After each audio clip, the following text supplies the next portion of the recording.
Please welcome the leader of the Labour Party and our next Prime Minister, Jeremy Corbyn.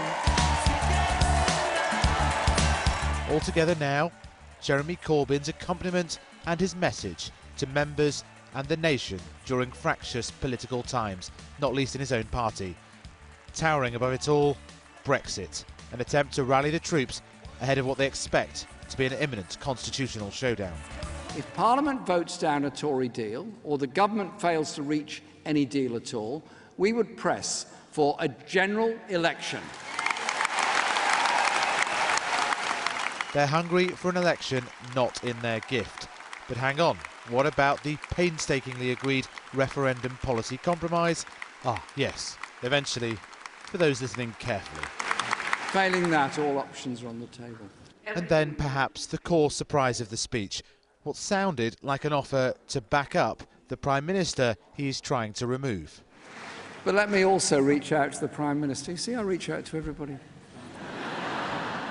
who's currently apparently doing the negotiations. If you deliver a deal that includes a customs union and no hard border in Ireland, if you protect jobs, people's rights at work and environmental and consumer standards, then we will support that sensible deal, a deal that would be backed by most of businesses in the world and trade unions.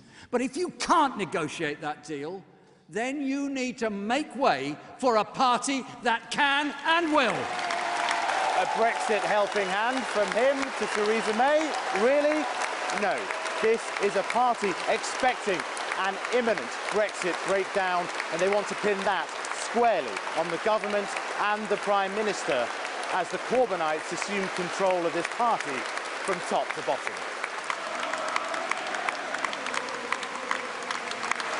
The radical economic policies pushed by him and his shadow chancellor are now Labour's mainstream. From multi-billion increases in childcare, attacks on bankrupt private finance initiatives and attacks on some second homes. A solidarity fund for those with two homes to help those without any home at all. Mr Corbyn arguing there is a new majority in the nation for left-wing populism. What's long been a scam is now a crisis. Stretching as far as the ex-Tory Treasury Minister, Lord O'Neill, who said this week that much of this agenda captures the mood of our time. And let me say to his lordship, you're welcome. Come and join us in the new political mainstream if you wish. The summer has been a torrid time for Mr Corbyn on the issue of anti-Semitism. Here, not quite the requested apology as he asked to draw a line.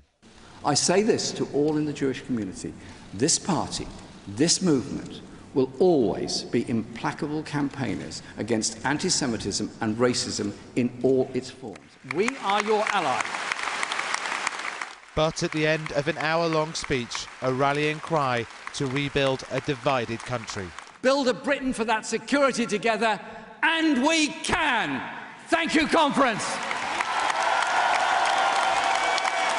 What we want to happen next, if Theresa May puts a deal forward and it doesn't meet our sixth test or put our economy first, or she presents a no-deal situation which would be absolutely catastrophic for business and industry, we want to see a general election. Everybody has agreed on the Brexit position exactly as we set out. What we should be concentrating on is trying to force a general election. The problem with the Prime Minister and this Conservative government is that they have lost the respect and the authority of the rest of Europe. Coordinated message, if not dancing, from this party to keep options open on Brexit. But after a tough few months, that compromise buying a confident Jeremy Corbyn some much-needed party unity on almost everything else. Tomorrow, he meets Michel Barnier. Faisal Islam, Sky News in Liverpool.